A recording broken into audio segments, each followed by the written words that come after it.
నమస్తే, welcome two weekly news లక్ష్యం సమాజహితం. మన పద్మవ్యూహం కార్యక్రమంలో మాజీ పార్లమెంటు సభ్యులు బూరా నర్సయ్య గౌడ్ మనతో ఉన్నారు.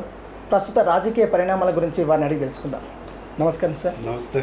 ఎలా ఉన్నారు? చాలా రోజుల తర్వాత చూస్తున్నాం. Absolutely fine. Okay sir, present Telangana రాష్ట్రంలో రాహుల్ గాంధీ రైతు సంఘర్షణ యాత్రలు కానీ, బీజేపీ ప్రజా సంగ్రామ యాత్రలు కానీ, అధికార పార్టీ సంక్షేమ పథకాలు ప్రజల్లోకి చేర్చడానికి చేసినటువంటి కేటీఆర్ హరీష్ రావు చేస్తున్న పర్యటనలు కావచ్చు. ఈ నేపథ్యంలో తెలంగాణ ఎన్నికలు ముందస్తుగా వస్తాయనే ఆలోచనతో కేసీఆర్ ఒక మాట అన్నారు. ఈ యొక్క యాత్రలు పర్యటనలు దానికి మూలంగానే వస్తున్నాయని అనుకోవచ్చా? సాధారణంగా ఏంటంటే రాజకీయ పార్టీలు తమ అవకాశాల కొరకు వివిధ రూపాల్లో ప్రజలకు ముందుకు రావటం సహజం. రాహుల్ గాంధీ సభ అయినా కూడా, ప్రజా సంగ్రామ యాత్ర అయినా కూడా ఎన్నికల కొరకే. అందులో ఎలాంటి సందేహం లేదు. మరి అదే ముందస్తు ఎన్నికల భాగంలో ఇప్పటికిప్పుడు భువనగిరి పరిధిలో టీఆర్ఎస్ పార్టీ పరిస్థితి ఎలా ఉంది? ఒకటి అంటే భువనగిరి పరిధిలో కాకుండా ఓవరాల్గా ఇప్పటికిప్పుడు ఎన్నికలు పెడితే 100% టీఆర్ఎస్ పార్టీ మళ్ళీ ప్రభుత్వం ఏర్పాటు చేస్తుంది. అందులో డౌటే లేదు. క్వశ్చన్ ఏంటంటే సీట్లు ఎన్ని వస్తాయి? పార్టీ పవర్లో రావటం ఖాయం.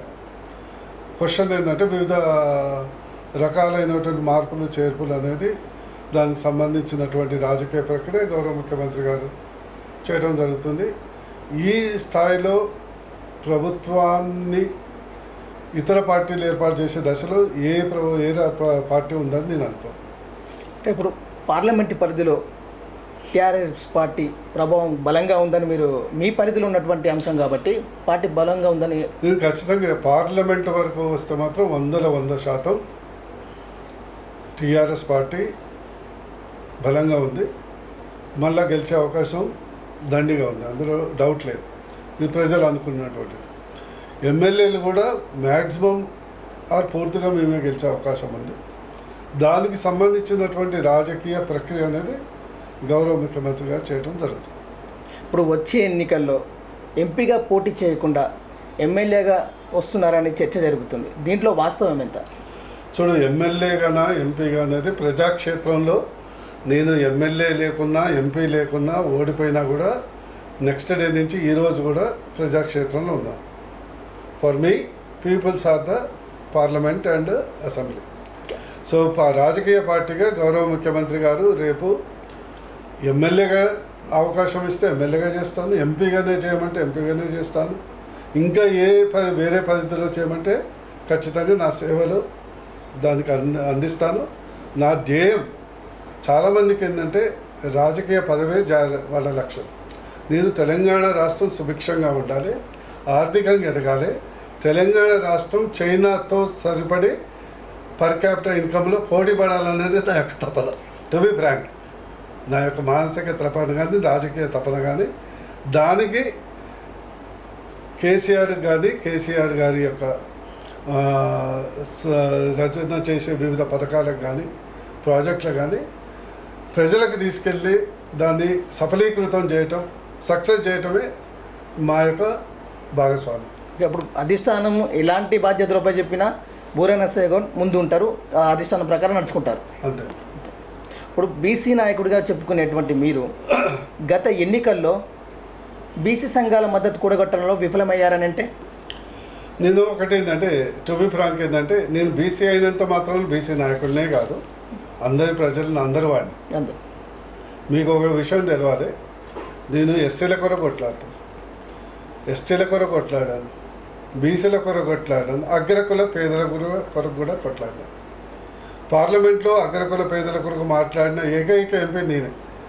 ఆ సొంత కులం వాళ్ళు కూడా ఇంతవరకు నాకు తెలిసి ఎవరు మాట్లాడలేదు, ఎవరైతే ఇంతమంది ఎంపీలు ఎమ్మెల్యేలు ఉన్నారు.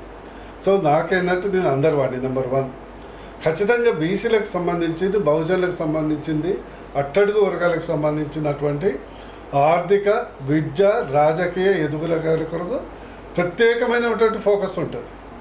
ఎందుకంటే వాళ్ళకి అవసరం. ఓ తల్లికి ఎవరైతే వీక్ ఉన్నటువంటి బిడ్డను ఎక్కువ చూసుకోవాల్సిన అవసరం ఉంది. ఓ రాజకీయ నాయకుడిగా ఒక ఆర్థికంగా, విద్యాపరంగా, రాజకీయంగా వెనుకబడిన తరగతులకు ఇంకా పెద్ద ఫోకస్ చేయాల్సిన అవసరం ఉంది. దీని కాకుండా ఎవరు చేస్తారు? అంటే దురదృష్టవశాత్తు ఏంటంటే ఇప్పుడు ఉన్నటువంటి రాజకీయ వ్యవస్థలో ప్రతి ఒక్క ప్రజాప్రతినిధి అందరి గురించి మాట్లాడారు. Why Boora Narsaiah Goud only should talk about the BC? Why Komatireddy Venkat Reddy does not talk about the BC? Why Pailla Shekar Reddy does not talk about the BC? వాళ్ళకి బీసీలో ఓట్లే లేదా? తప్పంతా బీసీలు. మీరు డిమాండ్ చేయాల్సింది రాజకీయ ప్రతినిధులు, బికాజ్ మీరు ఓట్లు వేస్తున్నారు. బూర నర్సయ్య గౌడ్ని ఒక్కడిని అడగదగ్గ కాదు, బూర నర్సయ్య గౌడ్ ఒక్కడే బాధ్యత కాదు. వాళ్ళకు 50% 70% ఓట్లు వేసేది బీసీలే కదా. అంటే ఇప్పుడు తెలంగాణ ప్రభుత్వంలో ఆ అగ్రస్థానంలో ఉన్నటువంటివి అగ్రకులాల వాళ్ళే ఉన్నారు. అంటే బీసీ నాయకుడిగా ఎందుకు మనం చెప్పుకున్నామంటే అతి కొద్ది మంది మాత్రమే బీసీ నాయకులుగా ఉన్నారు. నేను ధైర్యంగా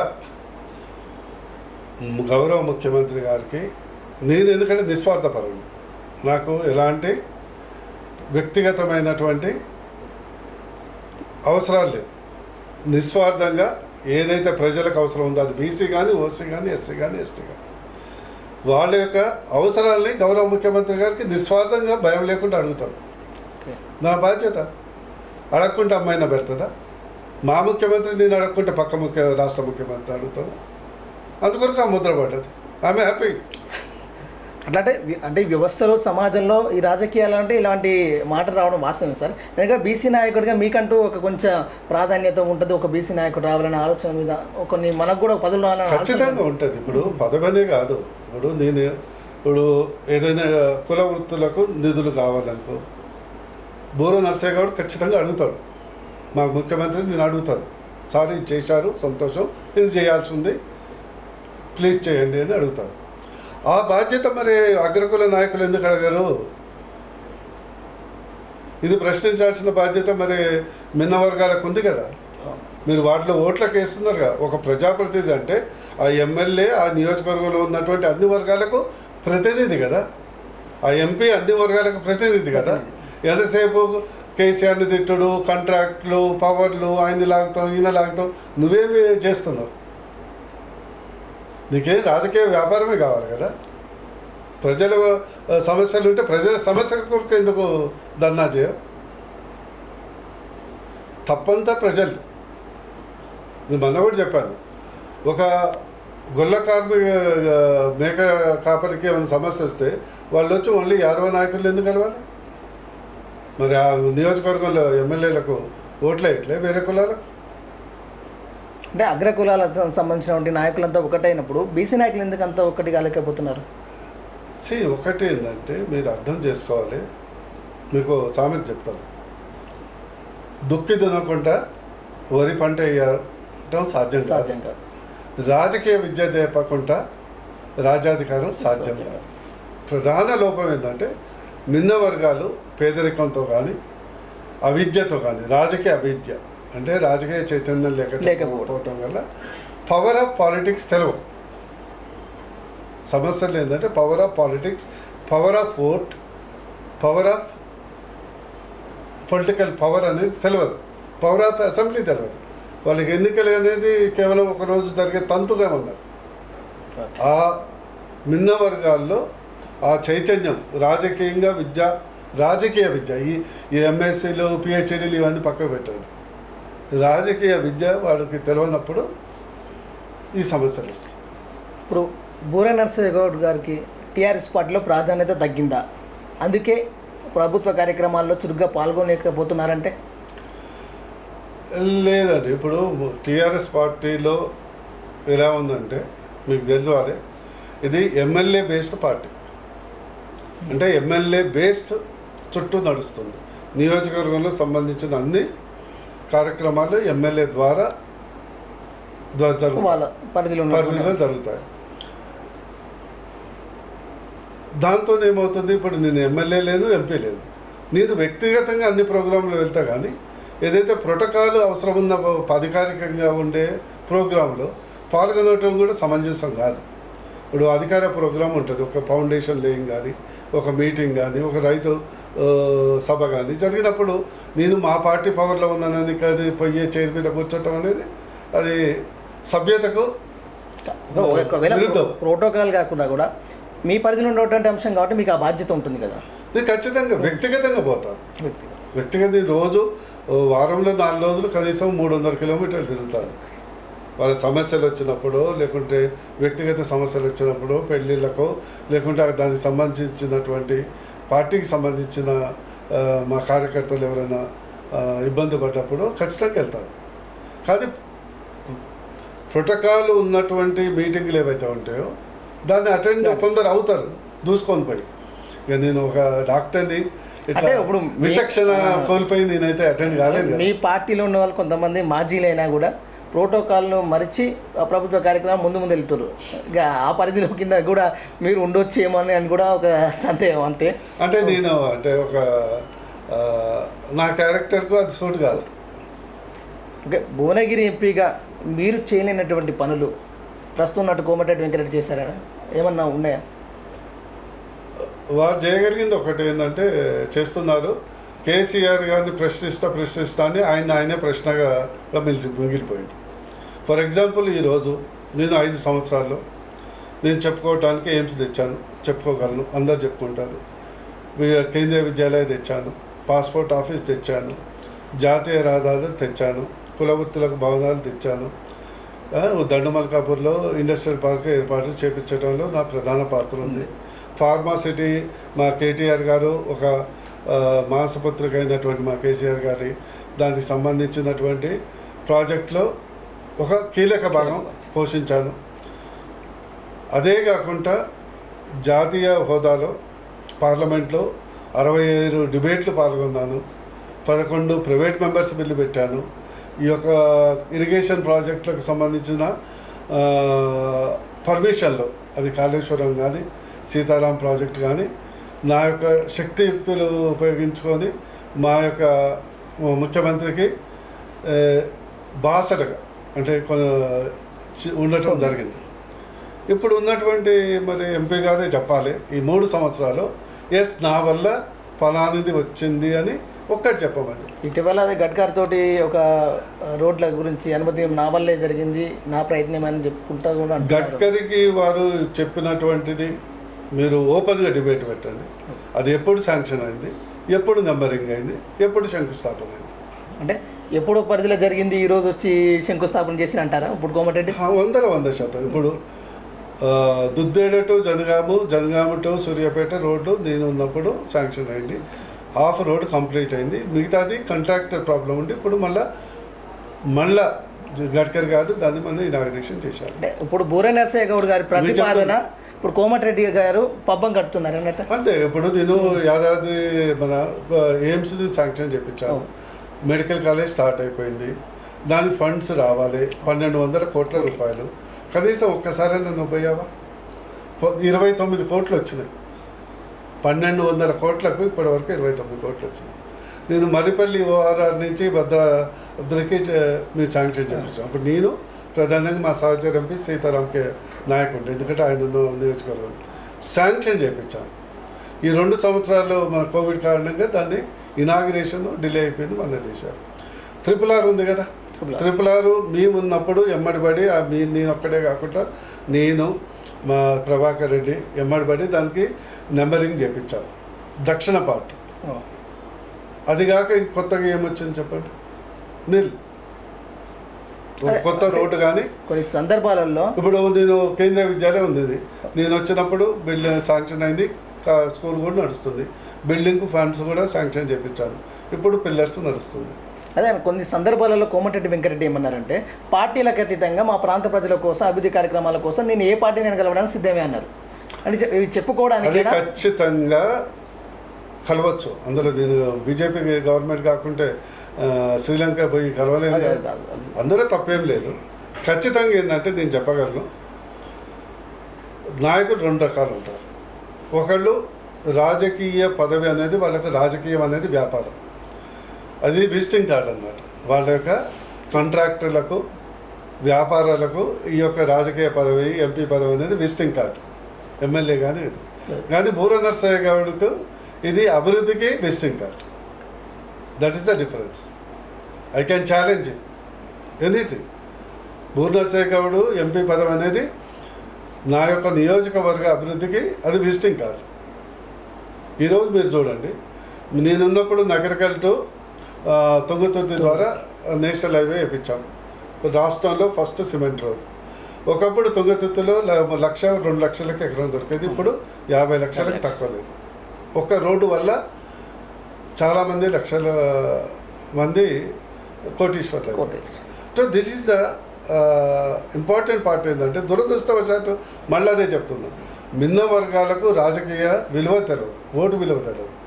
వాళ్ళు ఓన్లీ ఈ డ్రామాలకు వాటికి ఆ మోజులు పడటం వల్ల వీళ్ళ పబ్బం గడుస్తుంది. సార్ ఇప్పుడు ఇంకొక విషయం ఏంటంటే, బూర నరసింహగౌడ్ గారు జనం మనిషి, అధికారం కోసం పాటుపడే మనిషి కాదు, అభివృద్ధి కొరకు మనిషి అని మీరు చెప్తున్నారు. ఇప్పుడు కోమటిరెడ్డి వెంకరెడ్డి కేవలం కాంట్రాక్ట్లు కాపాడుకోవడానికి, వాళ్ళ కాంట్రాక్ట్ల కోసం అన్నట్టు మీ వాదన ఎంతవరకు అన్నట్టు? నేను కోమటిరెడ్డి వెంకరెడ్డి అని ఒకటే చెప్పట్లేదు, just let him tell you, let him tell. పార్లమెంట్లో ఆయన అగ్రకుల పేదలకు, ఆయన కులం వాళ్ళ గురు ఏమడిగిండో చెప్పండి. పార్లమెంట్లో నేను 23 ఏళ్ల కింద పెండింగ్ ఉన్నటువంటి NCBC, national commission backward class, రాజ్యాంగ హోదాకు ఎంత కొట్లాడినారని మీ అందరికీ తెలుసు. వారు ఏం చేశారు అడగండి. బీసీ మరి మంత్రిత్వ శాఖ ఇంతవరకు ఏర్పాటు చేయలేదు. ఒకరోజు వాయిస్ ఇచ్చాడా? మరి ఆయన బాధ్యత కదా. బీసీలు ఓట్లేస్తే గెలవలేదా?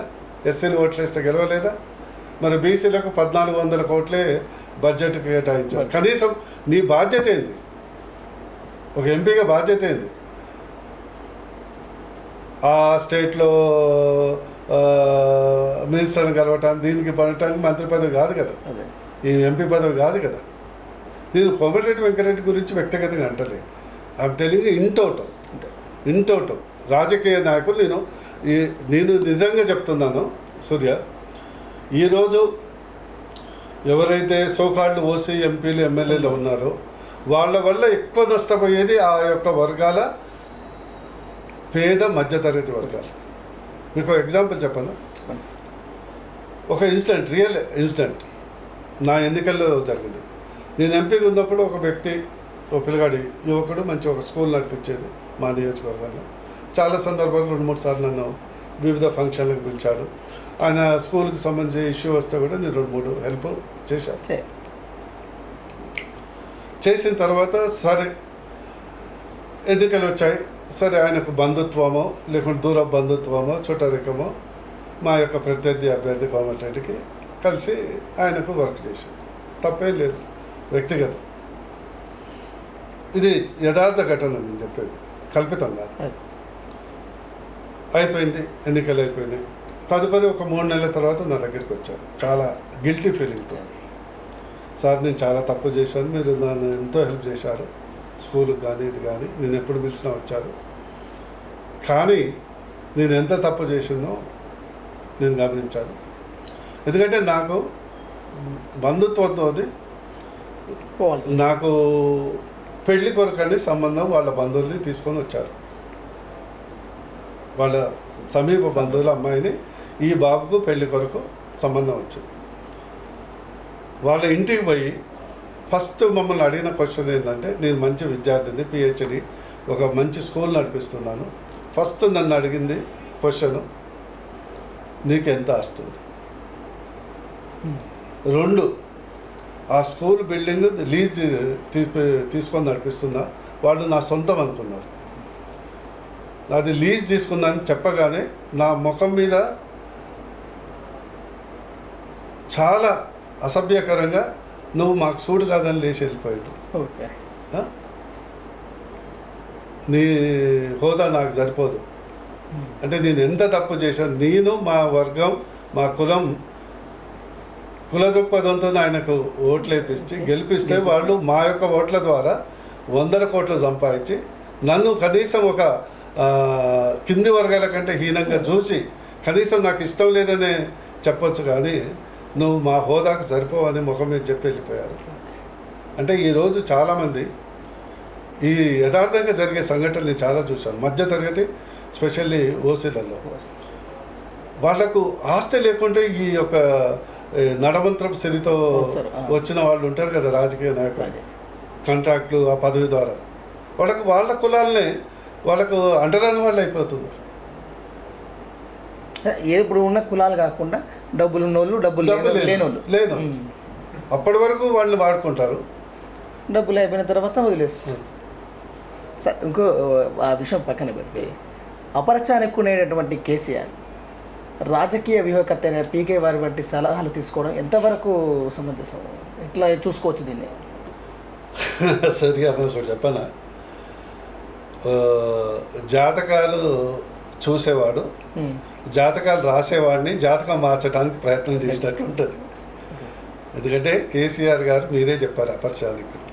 ఇప్పుడు పీకే గారు కేసీఆర్కి జాతకం చూస్తుండా, లేకుంటే కేసీఆర్ పీకే జాతకాన్ని మారుస్తుండా, మీ అందరికీ తెలుస్తుంది. దేశంలోనే అత్యంత పేరు తెచ్చుకోబడ్డ వ్యక్తి కేసీఆర్. ఎన్నో సంక్షేమ పథకాలు ప్రవేశపెట్టి దేశానికి ఆదర్శంగా నిలుస్తున్న వ్యక్తులలో మొదటి వరుసలో ఆయన ఉన్నారు. ఇప్పుడు రాజకీయ వ్యూహకర్తలతో సీఎం కేసీఆర్ పని ఏంటి? రాజకీయ వ్యూహకర్త కాదు, మీరందరూ పప్పుల కాలేస్తున్నారు. ఆయన రాజకీయ వ్యూహానికి ఆయన తీసుకోవట్లేదు. ఈరోజు మోడర్న్ యుగంలో ఈరోజు ఎలక్షన్స్ ఏంటంటే టెక్నికల్ ఎలక్షన్స్ కూడా important, booth management also important. So technical input కొరకు ఒక టెక్నికల్ స్పెషలిస్ట్గా ఆయన సలహాలు తీసుకుంటుండు, కానీ రాజకీయ వ్యూహకర్తకు నేను పీకే గారి సలహాలు తీసుకుంటారని నేను అనుకోను. అంటే ఇప్పుడు మాకు తెలిసిన జాబితాలో కొంతమంది గెలిచిన ఎమ్మెల్యేలు కానీ ఓడిపోయిన ఎమ్మెల్యేలు కానీ వీళ్ళకి సీట్లు వచ్చే అవకాశం లేదనేటువంటి విషయాలు కూడా లోగొట్టు సమాచారం కూడా తెలుస్తుంది. ఇదంతా వ్యూహకర్తల విధానం. వ్యూహకర్త కాదు, వాళ్ళు technical inputs, surveyors, survey consultants. అంటే మీ భాషలో అది దాన్ని టెక్నికల్ సర్వేస్ అని చెప్తారు, బయటికి జనాలు మాత్రం అది వ్యూహకర్తలను వినియోగించుకొని ఈ విధంగా చేస్తున్నారు. వ్యూహకర్తలు వాళ్ళు కాదు. ఇప్పుడు ఏంటంటే ఇప్పుడు పోలీస్ డిపార్ట్మెంట్ కూడా సర్వే చేస్తారు కదా, ఐబీ కూడా సర్వే చేస్తారు కదా, వీళ్ళు కూడా ఒక టెక్నికల్ సర్వే ఇన్పుట్స్ ఇవ్వడానికి ఉపయోగపడతారు. కానీ గౌరవ ముఖ్యమంత్రి గారు వీళ్ళు రాసిచ్చినటువంటి రాజకీయ వ్యూహకర్త కాదు. మీకు సంబంధించిన ఇదే అడుగుతుంటే టెక్నికల్గా సంబంధం ఏంటి, వ్యూహకర్తలకు మధ్య తేడా ఏంటి? వ్యూహకర్త అంటే ఒక రాజకీయ వ్యూహకర్త అంటే టోటలీ డిఫరెంట్.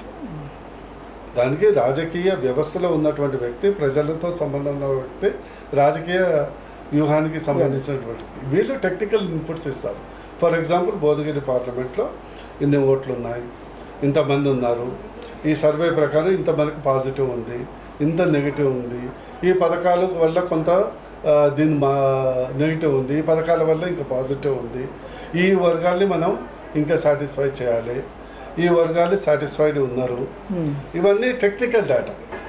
ఈ టెక్నికల్ డేటా ఇవ్వటం అనేది ప్రపంచంలో ప్రతి పార్టీ ఈరోజు చేస్తుంది. కానీ బట్ రాజకీయ యువకర్త అని మీరు పేరు పెట్టారు. అంటే ఇప్పుడు యాసంగి ధాన్యం కొనుగోలు విషయంలో టీఆర్ఎస్ మైలేజ్ వచ్చిందా? ఇక్కడ మైలేజ్ సమస్య కాదు. ఇప్పుడు మైలేజ్ అనేది ఎన్నికల్లో తెలుస్తుంది, ఇక్కడ కాదు. మైలేజ్ సమస్య కాదు. ఇప్పుడు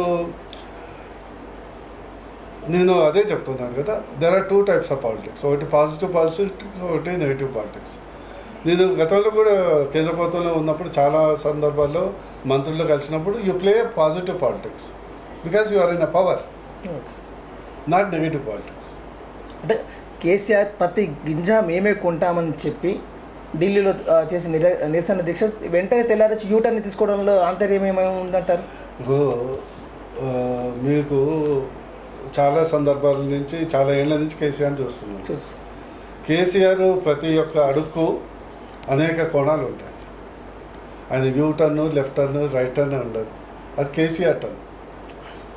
అంటే అప్పటి వరకు కేంద్ర ప్రభుత్వం మీద మొత్తం మీరే కొనాలి, మీ బాధ్యత అన్న విషయంలో ఇక్కడున్న ప్రాంత నాయకులను తీసుకెళ్ళి ఒక అడావిడి చేసి వెంటనే నెక్స్ట్ డే మార్నింగ్ ప్రతి గింజ తెలంగాణ రాష్ట్ర ప్రభుత్వం కొంటుందని, అంటే ఇప్పుడు ఇంకా రైతులు సందిగ్ధంలోనే ఉన్నారు. లేదు, రైతులు, నువ్వు రైతు అయితే నీకేం కావాలి? పండిన పంటను కొనాలి.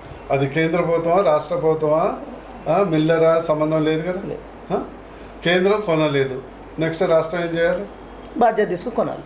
అదే చేస్తున్నాం కదా. మరి ఇన్ని రోజుల వరకు ఎందుకు ఆగింది? గతంలో కేంద్ర ప్రభుత్వంలో పీయూష్ గోయల్ కూడా చెప్పారు కదా, ఈ యొక్క ఉప్పుడు బియ్యం తీసుకోము, ఈ రైస్కి సంబంధించిన లెటరే మన రాష్ట్ర ప్రభుత్వం. ఎందుకు చెప్పాలంటే ఇవన్నీ ఉప్పుడు బియ్యం కాదు, ఆ బియ్యం కాదు, ఇట్స్ అ పొలిటికల్ బియ్యం సమస్య. రాష్ట్ర ప్రభుత్వాన్ని ఆర్థికంగా ఇబ్బంది పెట్టాలనే ఒక భాగంలో జరిగే రాజకీయ క్రీడ, ఎంత మించి లేదు, మీ అందరికీ తెలుసు. అది నేను అదే చెప్పాను కదా, దట్స్ నెగిటివ్ పాలిటిక్స్. ఇదే విషయం చూసుకుంటే కాళేశ్వరంలో అక్రమాలు జరగలేదని చెప్పేసి కేంద్ర ప్రభుత్వమే ఒక లెటర్ విడుదల చేసింది. మరి అదే ప్రభుత్వం కేంద్ర మంత్రి అయినటువంటి పీయూష్ గోయల్ ఆ లెటర్ని చూపిస్తే మీరు ఎందుకు అంటే సందిగ్ధంలో పడిపోతున్నారు? ఒకవైపు అక్రమాలు జరగలేదని, కాళేశ్వరం ప్రాజెక్టులో అక్రమాలు జరగలేదనేటువంటి కేంద్రమే చెప్పింది. మరి తెలంగాణలో ఉన్నటువంటి బియ్యం విషయం కానీ వడ్ల విషయంలో పీయూష్ గోయల్ మాతోని ఇట్లా ఒప్పందం చేసుకుని దాని ప్రకారం నడుస్తున్నారు అన్నా కూడా మళ్ళీ కేంద్ర ప్రభుత్వమే మనం ఒడ్లు కొనాలని చెప్పేసి రాద్ధాంతం చేసిన విషయాలు లేవా? రాద్ధాంతం కాదు, ఇప్పుడు ప్రజలకు తెలవాలి కదా. కేంద్ర ప్రభుత్వం మన రాష్ట్రం కాదు, రాష్ట్రంలో దేశంలో ఉన్నటువంటిది మొత్తం కేంద్ర ప్రభుత్వం కొంటది చేపట్టి డెఫినెట్లీ కొనాల్సిన బాధ్యత ఉంది చేపట్టి దాన్ని ఫోకస్ చేయడానికే గౌరవ ముఖ్యమంత్రి గారు ఇవన్నీ ధర్నాలు ఇవన్నీ చేయడం జరిగింది. Yes, if you are not buying, రైతుకు ఆకలేనోడికి ఏం కావాలి? అన్నం పెట్టేటోడు కావాలి, రైతుకి ఏం కావాలి? కొనేటోడు కావాలి. ఇక కేంద్ర ప్రభుత్వం కొనట్లేదని మనం ఉంటే వాడు పండినిచ్చిన ఉచిత కరెంట్ ఇచ్చి, రైతు బంధు ఇచ్చి, ఇన్పుట్ సబ్సిడీ ఇచ్చి, యాంత్రీకరణ ఇచ్చి, అవన్నీ ఇచ్చినాక ఇది ఒక్కటి కొనుక్కుంటే కష్టం కదా. అంటే వాస్తవానికి ఏం చెప్పుకోవాలంటే లాంగ్ టర్మ్ నుంచి కేంద్రం కొనాలి అన్నారు, కేంద్రం కొనలేదు. ఇప్పుడున్న రాష్ట్ర ప్రభుత్వం యూటర్న్ తీసుకొని వచ్చి మళ్ళీ మేము యూటర్న్ కాదు, వీటికే రైతుల టర్న్. మీరు మళ్ళీ అదే అంటారు సార్. మరి ఇంత గ్యాప్ తీసుకోవడానికి గల కారణం ఏంటి? కొంతమంది రైతులు చనిపోవడం, అకాల వర్షాల వల్ల పంట నష్టపోవడం. మీరు అకాల సంవత్సరం ప్రతి సంవత్సరం, స్పెషల్లీ మా దురదృష్టం భువనగిరి ఆలేరులో అయితే ప్రతి సంవత్సరం వడగండ వాన వస్తుంది. అదేందో ప్రకృతి అనేది ఆ 2 నియోజకవర్గాలు, సిద్దిపేట, ఆలేరు, భువనగిరి, సరిగ్గా పంటలకు రాళ్ల వర్షం పడుతుంది. ఓట్లు కొనే సత్తా ఉన్న రాష్ట్రంలో ఒడ్లు కొనే సత్తా టీఆర్ఎస్ పార్టీకి లేదా? ఈ డైలాగులు బాగానే ఉంటుంది, ఓట్లు మేమే కొంటుంటేవి, కరెంటు మేమే ఇస్తుంటే అన్నీ ఇస్తూనే ఉంటాయి కదా. ఇవన్నీ పొలిటికల్ డైలాగ్స్కి పనికొస్తాయి. కానీ ఇవన్నీ రైతుకు ఇఫ్ఆర్ఏ ఫార్మర్ కొన్నాడా లేడా గదే కావాలి. ఓట్లు కొన్న సత్తా రాజకీయ ఇప్పుడు సుస్థిరత కావాలి. ఇప్పుడు ఫర్ ఎగ్జాంపుల్ నీకు చెప్తున్నాం, చాలామందికి తెలియదు, చాలామందికి మన రాష్ట్ర నాయకులకు తెలియదు. మనము రాజకీయ అస్తిత్వం ఉండాలంటే పొలిటికల్ పార్టీకి ఆర్థిక అస్తిత్వం కూడా ఉండాల్సిందే. Yes sir. Yes sir. ఇదివరకు మనమే కాంగ్రెస్ నాయకులు ఆంధ్ర నాయకుల దగ్గర చేతులు చాపేది ఎప్పుడు నిత్య పిచ్చగాళ్లే కదా. ఎందుకు? నీవు ఆర్థికంగా అస్తిత్వం ఉంటే నువ్వే శాసించాడు కదా, నీకు ఆ తెలివి ఉండాలి కదా. ఒక రాజకీయ నాయకుడికి ఏమి తెలివి ఉండాలి? You should be strong, your state should be strong. నువ్వు అడుక్కునే స్టేజ్లు ఉండొద్దు, నువ్వు ఇచ్చే స్టేజ్లు ఉండాలి. You should be able to influence. This a political investment. చాలామందికి తెలియదు. రేపు వచ్చే ఎన్నికల్లో సంకీర్ణ ప్రభుత్వం వచ్చిందనుకో, రేపు ఇదే కేసీఆర్ గారు ఇక్కడ ఎంపీలు కానీ ఇతర రాష్ట్రాల ఎంపీలు కానీ మన మద్దతు కూడగొట్టగలగామనుకో, రేపు మనం పొలిటికల్ శక్తో ఆర్థిక శక్తో whatever it open telling we're in రేపు సరే ముఖ్యమంత్రి ఎందుకు 1000 కోట్లు ఉన్నాడని చెప్పిండు మన దగ్గర. Today if you want we can support other political parties also, take their help in the parliament. Ultimately పార్లమెంట్లో లాబింగ్తో పనులు అవుతాయి, నినాదాలతో కావు. రేపు మన గ్రిప్పులో ఒక 50 మంది ఎంపీలు ఉన్నారనుకో, సంకీర్ణ ప్రభుత్వం వచ్చిందనుకో, 1,00,000 కోట్లు కాదు 2 లక్షల కోట్లు తెచ్చుకోవచ్చు. 1000 కోట్లు పెడితే 2,00,000 కోట్లు వస్తుంది. అంతకంటే మంచి బిజినెస్ ఏంది? నేను అనుకుని ఇక్కడ రాజకీయ నాయకులు మనము రాజకీయ ఆర్థిక సుస్థిరత తెలంగాణకు కావాలని కోరుకోవాలి. The day you become weak economically, one దగ్గర చేయి చాపినావో నువ్వు కథం ఎప్పుడు బానిస అయిపోవాల్సింది అంతే. ప్రస్తుతం తెలంగాణలో మీ పార్టీకి సరైన ప్రత్యర్థి ఎవరు అనుకుంటున్నారు? ప్రత్యర్థి అంటే ఇప్పుడు 2 పార్టీలు ఉన్నాయి, వాళ్ళు డిసైడ్ చేసుకోవాలి. అంటే డిసైడ్ అంటే మీకు పలానా ప్రత్యర్థి మాకు బలంగా ఉండు అంటే ఇప్పుడు ప్రజలు కూడా కన్ఫ్యూజ్లో ఉన్నారు. అసలు ప్రత్యర్థి 2019 లోక్సభ ఎన్నికల్లో జరిగిన ఎన్నికల్లో మీ ఓటమికి గల కారణాలు సొంత పార్టీ నేతలే కారణమా? నేను చెప్పనా ఒకటి సూర్య, కర్ణుడు చావుకు 100 కారణాలు. It's a multiple. Number 1, 2 separate elections రావటం నెంబర్ 1. నెంబర్ 2, గౌరవ ముఖ్యమంత్రి గారు మా ఎమ్మెల్యేలకు పూర్తిగా బాధ్యత ఇచ్చి వాళ్ళు చెప్పిన మాటలు నమ్మటం. నెంబర్ 2 అందులో ఓపెన్ సీక్రెట్ కదా. నెంబర్ 3 ఈ యొక్క భిన్న వర్గాలు ఎవరైతే వర్గాలకు పనిచేసిందో, అన్ని వర్గాలకు పనిచేసిందో వాళ్ళకు రాజకీయ చైతన్యం లేకపోవటం. నెంబర్ 3 ఇవన్నీ దాటుకుంటూ వస్తే దురదృష్టవశాత్తు అదేదో గుర్తు మాకు అడ్డం వచ్చింది. అంటే ఇక పద్మవ్యూహంలో చిక్కుకున్నాక బయటికి రావడానికి బయటికి ఆల్మోస్ట్ డోర్ దగ్గరికి వచ్చే వరకు ఆ రోడ్ ముద్దేసింది. ప్రస్తుతం సార్ చాలామంది భువనగిరి పార్లమెంట్ పరిధిలో బీసీ కులాలు చాలామంది ఉన్నారు. ఈ కులాల వాళ్ళందరూ ఏం చేస్తున్నారంటే మా బీసీ నాయకుడు అని చెప్పుకునేటువంటి బుర్ర నరసయ్య గౌడ్ గారు బీసీల కోసం ఏం చేశారని అడిగితే మీరేం చెప్తారు? ఇంతకంటే ఏం చేస్తాం? ఇంతకంటే ఒక ప్రజాప్రతినిధి వాళ్ళ తరపున పార్లమెంట్లో వాయిస్ ఇవ్వటమే ప్రధాన ఎజెండా. ఒక ప్రజాప్రతినిధి వాళ్ళ తరపున ముఖ్యమంత్రి దగ్గర వాదించడమే ఒక నాయకుడు చేసేది. ఒక ప్రజాప్రతినిధి వాళ్ళ హక్కులు సాధించే ఎన్సీబీసీ తరపున వాదించడం మంచి పది. మరి బూర నరసయ్య గౌడ్కి ఒక్కడికే ఓట్లు వేయట్లేరు కదా. మరి మీరు కోమటిరెడ్డి వెంకరెడ్డి కూడా ఓట్లు వేసారు కదా, గెలిపించారు కదా. మరి వారు ఏం చేశారు? ఇదే బీసీలు వేశారు కదా. బీసీ నాయకుడు అని చెప్పుకుని బీసీ నాయకుడు కాదు, ఇక్కడ నాయకుడు కనీసం ఒక పదవన్న బీసీల గురించి ఉత్తరించిందా? రాలేదు. ఈరోజు వీళ్ళకి తెలియదు. ఒక ఎమ్మెల్యే ఎంపీ రోల్ ఎలా ఉంటుందంటే వాడి ప్రెజెన్సే వీడికి ఆత్మస్థైర్యాన్ని ఇస్తుంది. అది తెలివైన కులాలకు తెలుసు. మావోడే ఎమ్మెల్యే ఎంపీ కావాలని ఎందుకు అనుకుంటారంటే మావోడు ఏం పని చేయకుండా పర్వాలేదు, మావోడు ఉంటే అది మాకు జారు. రేపు పోలీస్ స్టేషన్ పోయినా, ఎంఆర్ఓ ఆఫీస్ పోయినా, ప్రభుత్వ కార్యాలయానికి పోయినా, ఏ సమస్య వచ్చినా మావోడు ఒక పోస్టింగ్ కావాలన్నా మావోడు ఉన్నాడని గర్వంగా చెప్పుకోవడానికి కింది స్థాయిలో వాడికి తెలివి ఉంది. సెకండ్, బూర నరసయ్య గారు సీఎంఆ పిఎంఆ సొంతంగా చేయడానికి అంతే కదా. ప్రకారం దానికి సంబంధించిన నాయకులు ఏది రాష్ట్రానికి సంబంధించిన విషయం ఉంటే ముఖ్యమంత్రి దగ్గర పోయి మొరబెట్టుకోవాలి.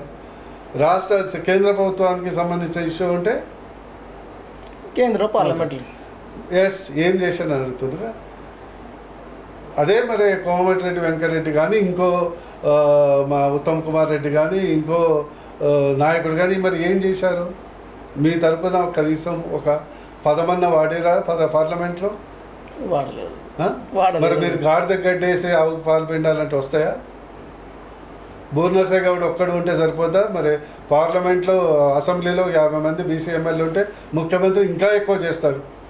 మీరు ఇచ్చిన ఓటు గెలిపిపోతుంది. గాడి దగ్గర వేసి ఆవు పాలు పిండినట్టు నీ ఓటుకో నువ్వు ఓటేయవు.